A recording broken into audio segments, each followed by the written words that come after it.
Muy bien, mis queridos teleamigos. Estamos en las vísperas de la Semana Mayor, pues, antiguamente llamaban Semana Mayor o Semana Santa, que de santo pues ya tiene muy poquito, porque se celebra la vida, la pasión, la muerte, el misterio del amor, el misterio de la Eucaristía, el misterio de la cruz, el misterio de los dolores de María, la fiesta del sacerdocio, la Pascua, la resurrección de Jesús. Es una maravilla, pues es que, a ver, cuando uno piensa realmente que si Dios se hizo hombre, pues es un acontecimiento colosal. Uno debería pensar que el acontecimiento más grande de la historia de la humanidad es ese, no hay otro. Es decir, la humanidad debe estar conmovida, estremecida, perpleja, atónita, feliz de que Dios tomó una imagen de hombre y se hizo hombre, la palabra del Padre, el verbo de Dios. Además lo demostró, lo hizo de una manera increíble y nos dejó una doctrina, nos dejó una enseñanza, nos dejó una buena noticia, un evangelio para que los hombres fueran felices, no solamente en esta vida, sino que tuvieran vida eterna y que tuvieran vida abundante, la vida del Espíritu Santo. Esa es una noticia impresionante. Si la humanidad, en lugar de vivir la historia en antes de Cristo y después de Cristo, Cristo quiere decir Mesías, Mesías quiere decir ungido, Cristo griego, Mesías hebreo, ungido español, eso es lo que significa Cristo. Cómo Dios se hace un pequeño ser sobre el altar del mundo, un pequeño ser en el vientre de una mujer de 15 años, y cómo Dios, sin tener un padre terrenal, Dios fecunda en este vientre de esta mujer al Hijo de Dios, al Hijo del Eterno Padre, el Verbo hecho carne.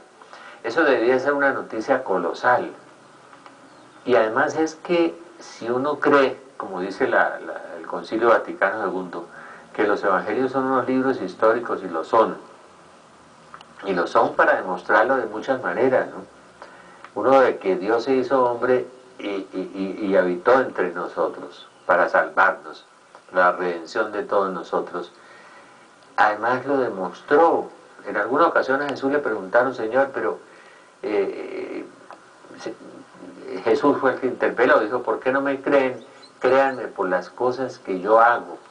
Ningún hombre en la historia de la humanidad, ninguno, sanó los ciegos, los paralíticos, los cojos, los sordos, los mudos.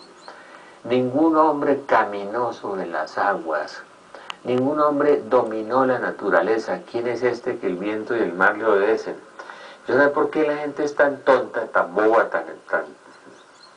es decir, hasta algunos de nuestros teólogos que son capaces de irse para Buda o para Confucio, para Mahoma, que no hicieron estas cosas, cuya vida no fue eso, que no nos dejaron una doctrina maravillosa y santa, que ha llevado a mucha gente a una vida ejemplar, a un San Vicente de Paúl a cuidar miles de personas, a una Madre Teresa a tener 20 millones de pobres en sus manos, ¿no?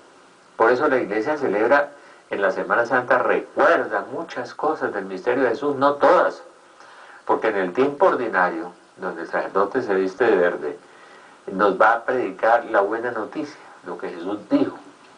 Y en este tiempo de la Semana Santa nos va a mostrar la pasión de Jesús, los dolores de su Santísima Madre, la Virgen María. De eso en este día de sábado voy a hablar allá en la Corporación Belén. El ingreso es gratis, usted lleva una buena ofrenda y puede entrar, todavía es hora, puede llegar con una buena ofrenda, puede entrar, y vamos a celebrar esa mañana de las 8 a la 1 este misterio de la cruz, el misterio de la Eucaristía, el misterio de los dolores de María, en una forma impresionante. De manera que la Iglesia la fundó Cristo, Mateo 16, y fundó una. Por eso tenemos 266 pontífices. Hay una sucesión que da desde Jesús, Pedro, Lino, Cleto, Sisto, Clemente, Cornelio, Cipriano, y sigue la línea hasta Juan Pablo II, y ininterrumpida. Es la única iglesia que tiene esa línea ininterrumpida histórica, que demuestra también que venimos de Cristo directamente, la única, la Iglesia Católica. Las otras no pueden demostrar eso porque nacieron o de Martín Lutero, de Calvino, de Zwinglio, bueno, del pastor Pérez, Gómez, Silva, van naciendo iglesias por ahí, ¿sí? Y las van fundando a su amaño en una forma luterana, con la libre interpretación de la Biblia. Pero volvamos a Jesús. Jesús nace y se desarrolla en su vida una cosa prodigiosa. Aparece un hombre maravilloso, un hombre que empieza a hacer unos milagros espectaculares, ¿no? ¿Quién es este que el viento y el mar le obedecen? Dice ese periplo de San Marcos, que la gente pregunta, ¿esto qué es? ¿Una doctrina nueva? ¿Una persona que enseña cosas nuevas? Sí, es una persona que enseña a perdonar siempre en lugar de la ley del talión antigua. ¿Qué es esto? Esto es una doctrina nueva. Y después la gente le pregunta, ¿y quién es este? ¿Quién es este que el viento y el mar le obedecen? Y la tercera etapa de San Marcos es que dice, ¿y vosotros quién decís que soy yo? Es el mismo Señor el que interpela y pregunta. Entonces unos dicen que Elías, otros que Jeremías, otros que Juan Bautista volvió y resucitó. Y el único que recibe la moción del Espíritu Santo, la voz del Padre, es Pedro. Entonces el Cristo, el Hijo de Dios vivo. Yo no creo que un pescador del siglo I sea capaz de lanzar una afirmación semejante si no viene una inspiración directa de Dios, una revelación directa de Dios. Y ese Cristo, Hijo de Dios vivo, es tan maravilloso que transformó el mundo en antes de y después de. Y nos trajo el ministerio de la reconciliación, de amarnos, de perdonarnos, de sanarnos, de dar la vida por los demás. Y empieza a tratar de liberarnos del egoísmo, y muchos hombres lo han logrado. Uno ve a la Madre Teresa, San Vicente de Paula, todas estas monjitas que están en 10 o 15 países del África, de América Latina, evangelizando, viviendo entre la selva, pasando necesidades, los que cuidan los leprosos, los que cuidan los niños, los que cuidan los ancianos. Uno ve que se gesta una iglesia que genera un San Juan de Dios con sus hospitales, con sus enfermos, porque la iglesia fue la que generó los hospitales, la iglesia fue la que generó las universidades, y fue generando una cantidad de cosas producto del evangelio y de la caridad que nos fueron llegando por el mundo entero. Una iglesia santa y católica, a la vez con el trigo y la cizaña por dentro, el trigo creciendo con la cizaña. Jesús lo dijo, como crece el trigo con la cizaña dentro de mí, dentro de usted, ¿no? Porque el mal, no hago el bien que quiero, el mal que no quiero es lo que hago, nos dice Pablo ya en Romanos 7. La cizaña está ahí, la persona con sus juicios, con sus mentiras, con sus problemas, con sus dificultades, a menos que haga una entrega absoluta a Cristo. Y va a recibir una ayuda sobrenatural inmensa cuando le haga una entrega de todo su corazón a Cristo.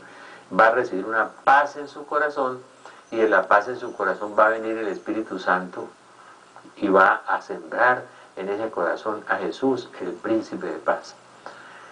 Y cuánta gente fue al martirio, cuánta gente fue al martirio, a pesar de que el señor Anselm no crea en el martirio de los primeros cristianos y lo vuelve sospechoso. No, cuánta gente fue al martirio con alegría, no estaban programados para eso, era que amaban a Jesús, y al dar la vida sabían que iba a pasar a una Pascua eterna, a una bienaventuranza total, y eso era lo que sabían, y eso los movía a entregar su propia vida, no por una acción masoquista como pretende Jung o el señor Anselm o cualquiera de esos, sino por una acción de amor, ¿no es cierto? Una acción inmensa de amor.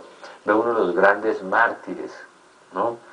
Cuando el primer protomártir nos dice, Padre, perdónalos porque no saben lo que hacen, como a Jesús, y entrego mi espíritu, te lo entrego, Padre. Es decir, es una cosa maravillosa el efecto que un buen cristianismo de una persona realmente convertida puede producir en su corazón, porque queda equipado con la presencia del Espíritu Santo, con el poder de Dios, con la fuerza de Dios, con la gracia de Dios, con la paz de Dios, con la fortaleza de Dios. queda equipado esa persona cuando le entrega a Jesús eso.